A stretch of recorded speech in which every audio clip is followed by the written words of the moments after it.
Hey guys, welcome back to the shop. So today we're going to be installing a BTR Stage 3 to make this Cadillac CTS-V go chop chop. Alright guys, so I hit up Brian Tooley Racing a couple weeks ago and I asked him, what's really the best combination for the LS2 and the CTS-V? I kind of told him I wanted to make a little more power at the top end. It's not a daily driver, it's not a race car. And they kind of just recommended to go to a Stage 3. Now the Stage 3 is a 231 duration on the intake, 242 on the exhaust. With 617 and 593 lift with a 112 lobe separation angle. So with that camshaft, I bought the whole cam install package. What that came with is, one, came with new bell springs and retainers. Two, it came with the new push rods. Three, new crank bolt and all the gaskets for the front cover. So what we'll be doing today is going over the install process and exactly what special tools you need to do the job. So before we start tearing into this thing, let's just get a quick idle clip and see what it sounds like with just the stock camshaft in there.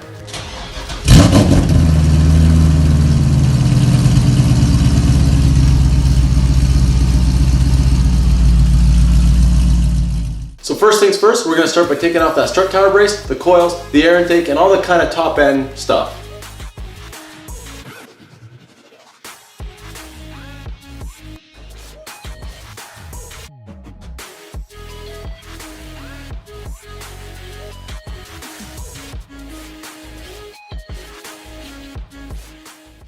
Okay, so now that we have the whole top end of the engine torn apart, the next job is the worst one probably, and that's draining the cooling system. So we're going to jack the car up, take that belly pan out, and then we'll see if there's a petcock or anything like that to drain the radiator. If there's not, we'll have to disconnect the lower radiator hose and make a mess everywhere essentially.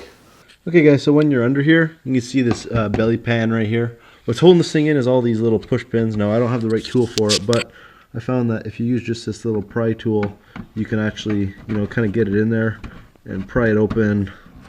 Well, not super easy, but it does come if I had two hands.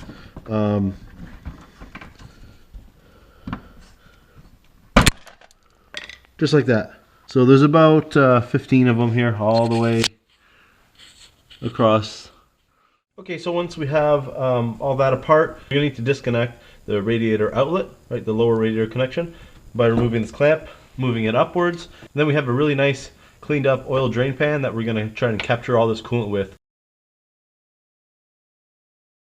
Okay guys, so while that's draining, what we can start working on is disconnecting all the upper radiator hoses, the degas, all that kind of stuff. So this connection here, that connection there, this one here, and then these brackets here are holding the condenser right under here. Holding the condenser onto the radiator, so we got to disconnect those. There's also two more at the bottom, same locations, and then we can start taking it off of the rad support.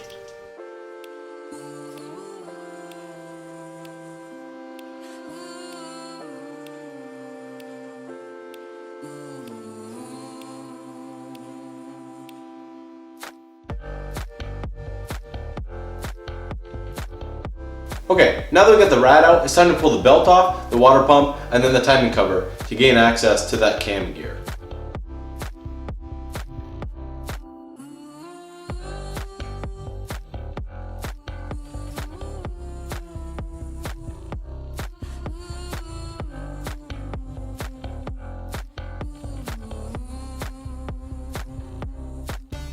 Okay, so next up is removing the crank damper, and for that you need a 24mm and a really long breaker bar.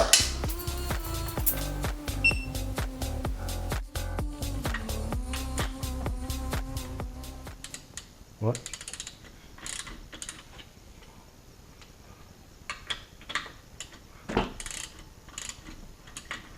Is this thing loose?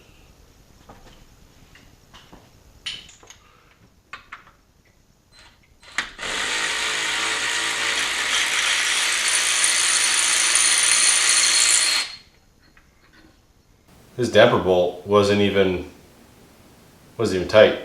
It's finger tight. All right, guys. So yeah, after a little bit of shock with that bolt being like literally finger tight, I noticed that this ATI damper it gets pulled off a little bit different than just a stock damper. So I think what we're going to try and do is remove a couple of these T40 bolts and try and pull it off that way.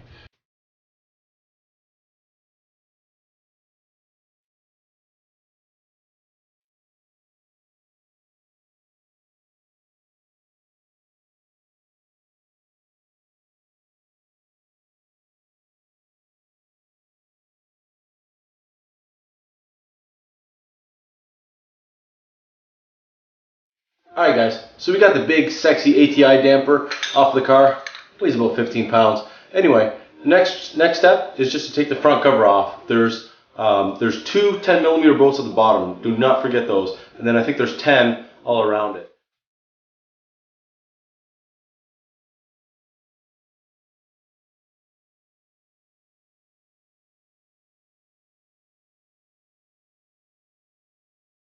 Alright guys, so we just got the timing cover off. Everything looks really clean under there. Look at that. The timing chain doesn't have any stretch at all on it. So anyway, now unfortunately we're not going to replace the oil pump. It's probably a good idea to do it, but we're not going to do it today. So I think what we've got to do now is switch our attention up to the cam covers, get those off, and start removing the rockers and everything like that.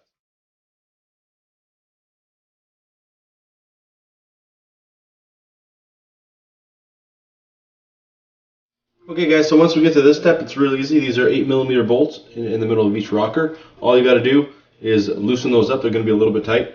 Loosen those up and then go to the passenger side and do the same thing right over there. Take each rocker. Now I got a paper towel down here, so we're going to keep all the rockers and all the push rods in order that I take them out, right? So that first cylinder is going to be pulled out and put in front of my. That just makes sure that if there's anything that wore in kind of funny over the 100,000 miles or whatever that's on the car, then we're going to be putting that rocker back in that same valve and make the same contact. Now, the push rod angle, or sorry, the push rod length is probably going to play a little bit of part in that. And so we've got some new push rods, but to minimize the risk, all you got to do is keep the same rockers and the same cylinders they were in.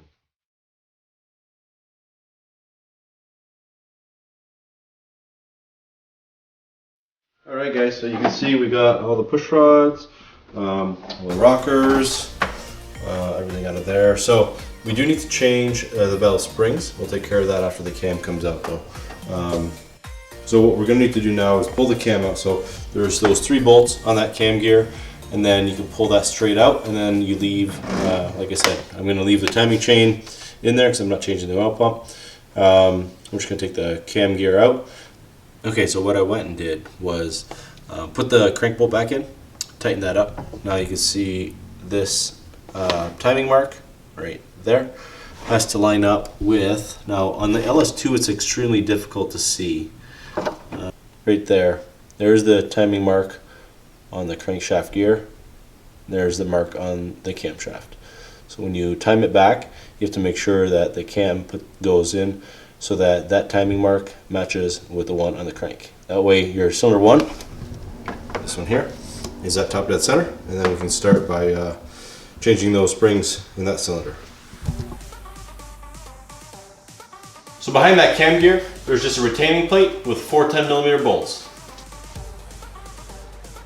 Alright guys, so the next step after we got all that taken out is to remove the crank or the camshaft. So you take your water pump bolts, thread it into the cam. Now, I'm sure you're watching this video right now thinking, well, I don't want to take the heads off, so how are we going to keep the lifters up, right? So I have these 5/16 dowel, they're about 22 inches long. And what you do is you put those dowels right in these 2 holes right here. So those are galleys that go all along the engine. And what you do is you rotate your cam, put your dowel in, and then that keeps your lifters from falling down when your cam's out. So I'll try and do that with one hand. Now to allow enough room for the cam to come out through the grill, I had to take the condenser, because I didn't want to disconnect the AC and everything, so I had to take the condenser and drop it as much as I could. So to do that, this is your power steering cooler right here. I had to disconnect both the lines on the power steering cooler just to get that that condenser to drop down a couple more inches. So I'll show you how to get these in real quick if I can do it with one hand. I usually like to soak these in oil. That way they're not super, they're wood, so you don't want them breaking off or chipping or anything like that and getting wood in your oil. So anyway, something like that. Put it in here. Now they're a little bit snug. I've already rotated my cam, but if you get stuck at some point, just make sure you turn the cam, and that'll just put your lifter up back in the tray. So yeah, we'll go ahead and do that to the other side and pull the cam out.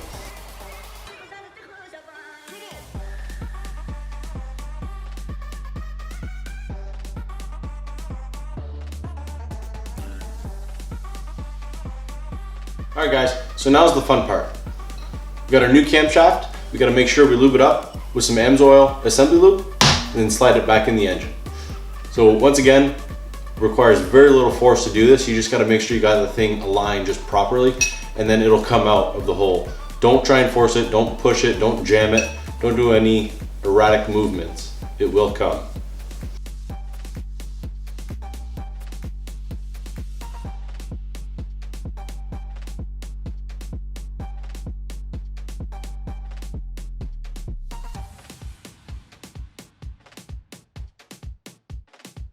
So yeah, the cam's in.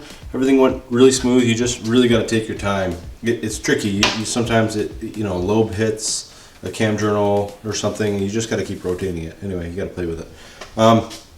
So next thing we got to do, we're going to leave those dowels in there, and we're going to go ahead and start working on the valve springs. So the BTR kit I got comes with new springs, new retainers, new keepers. Oh, it also comes with new valve stem seals. So it's going to be great. We got to change all that stuff, put her back together essentially. Okay, so first step into changing those valve springs is I put the cam retaining plate back on. Those are 4 bolts, they're 10 millimeter, and you torque them to 18 foot-pounds. Then you put the cam gear on, make sure you align this dot with that one I showed you on the crank. It's very hard to see on an LS2. But the reason you're going to do this is that so you can keep track of where your cylinders are. Because the way I'm going to do it is when your cam and crank gear are aligned at 12 o'clock and 6 o'clock, cylinder 1 and cylinder 6 are both going to be at top dead center. So when you take the springs out of cylinder 1, the valve's only going to drop maybe a 1/4 inch or something like that. It's going to hit the piston. That's going to allow you to remove the spring, remove the seal and everything like that, and then pull the valve back up. So to do that, you have to keep track of where exactly your crank is. So cylinder 1 and 6 in this orientation, then you turn the crankshaft 90 degrees, and then cylinder number 8 and 5 are going to be at top dead center, and then rotate again 90 degrees, and then 7 and 4, and then one last time, number 3 and number 2 are going to be at top dead center. One more thing on that. Cylinder 1, 2, 3, 4, 5, 6, 7, 8. That's how GM numbers or cylinders. Alright guys, so getting started on cylinder 1, we got this special tool here on eBay. It was like 25 bucks, 30 bucks, something like that. But there's a little aluminum spacer on the underside here. And then there's this steel plate. 2 bolts go into the rocker holes. And then you have this plate here. So there's a bolt right here that is threaded into this bottom steel portion. And then this nut you tighten down, and that pushes your valve springs down. So I'll try and do this on camera. And you just need like one of these pencil magnets, and then you pop the keepers out, and then you can loosen the bolt, and spring should come right out.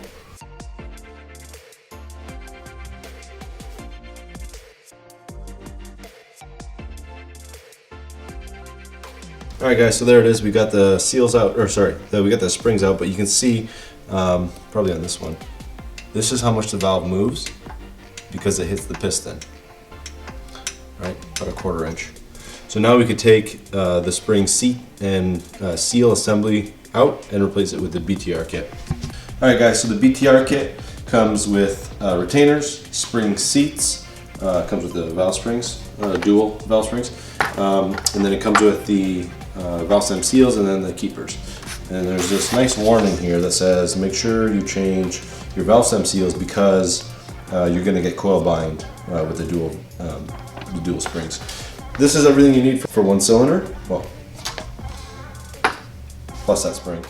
Alright, so now we have to remove the valve stem seal. All we gotta do is take a pair of channel locks or needle nose, and they pop straight up like that, and they get replaced with a spring seat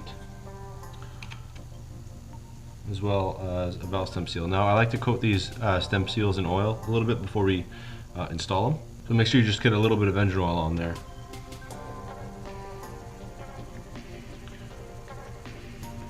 Alright, and then just repeat that over here.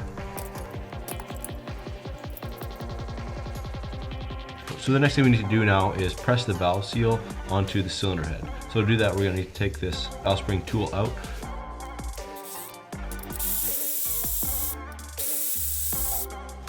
You take an old rocker bolt, thread it in,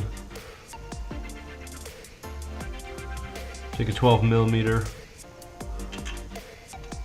should be a 12-point socket, and you use a wrench as essentially a pry bar and push down just like that. Now you can see they're fully seated.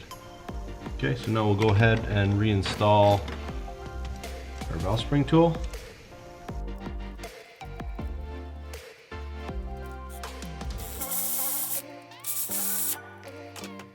You put your new valve springs in.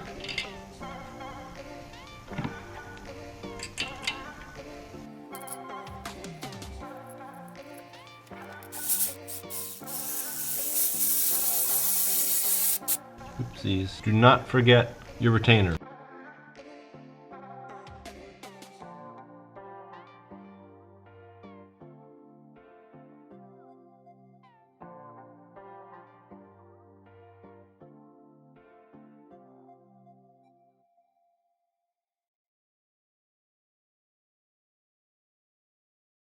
Alright guys, so we got cylinder 1, valve springs, valve stem, seals, everything is installed. And you come over here, cylinder 6 is also installed.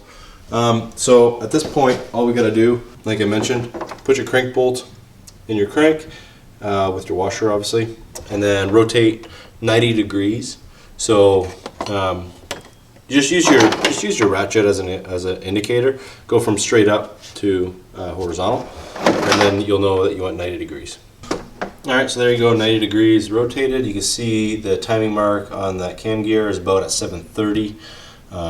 Sounds about right. So now we can do cylinder 8, so the last one on that side, and cylinder 5, which is second last on this side here. Alright guys, so it's been a couple hours and we finally got all these springs and valve stem seals and everything changed out. It went fairly smoothly. You just got to keep rotating the crank. The valve only drops down like a 1/4 inch or whatever, like I showed you. Anyway, so now's the time that we're all done the job. We just got to reassemble it. So new chromoly push rods from BTR.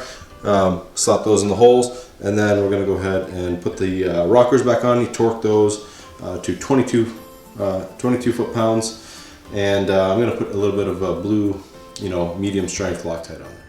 Alright guys, so I got the top end pretty much all buttoned up here. I got the cam covers on, the coil bracket and stuff. So the next step is to get the front cover on. Now the BTR install kit comes with a new front seal, so we're going to go ahead and hammer this thing out and install this one here. Also comes with a gasket and some water pump gaskets as well. Totally worth getting. It's like 30 bucks or something like that.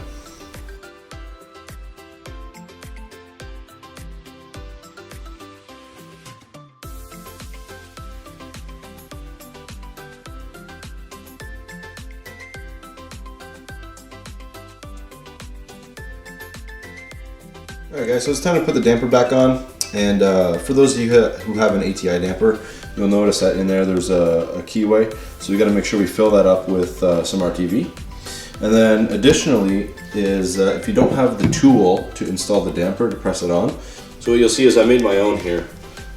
Essentially what I did is I had the old damper bolt, cut it off, and then welded on. I had another M16 bolt that I welded just an extra shank onto it, so then I could push it in, and then I can use the new or old bolt, whatever, to pull it the rest of the way. So before you get on to doing that, you got to make sure that you put your AC tensioner back on. You can't get access to that after the damper's on.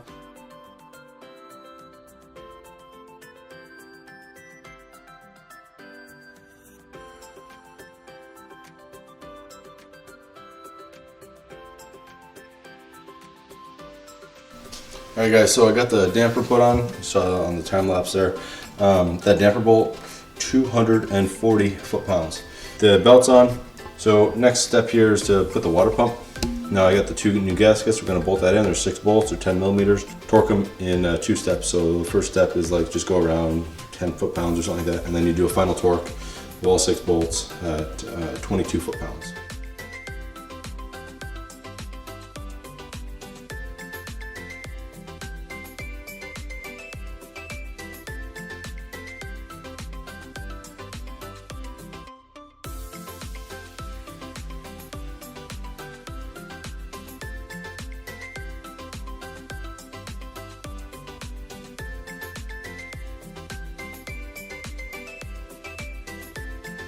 Alright guys, so we got it all buttoned up here. We got the rad in, and then we got the everything, all the supports and everything bolted in, the condenser bolted into the rad, and then you can also see down here we got the power steering cooler plugged back in. Yeah, so next step here is essentially just filling up the coolant system, putting the air intake back on, and that's about it. We could start firing it up.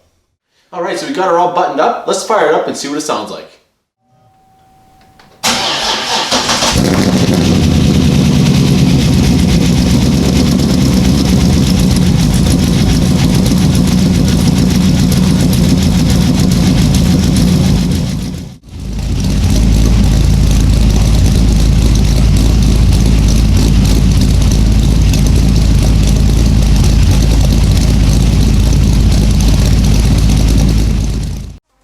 That sounded amazing, and that's with no tuning whatsoever. So make sure you guys like and subscribe to see more videos on the V.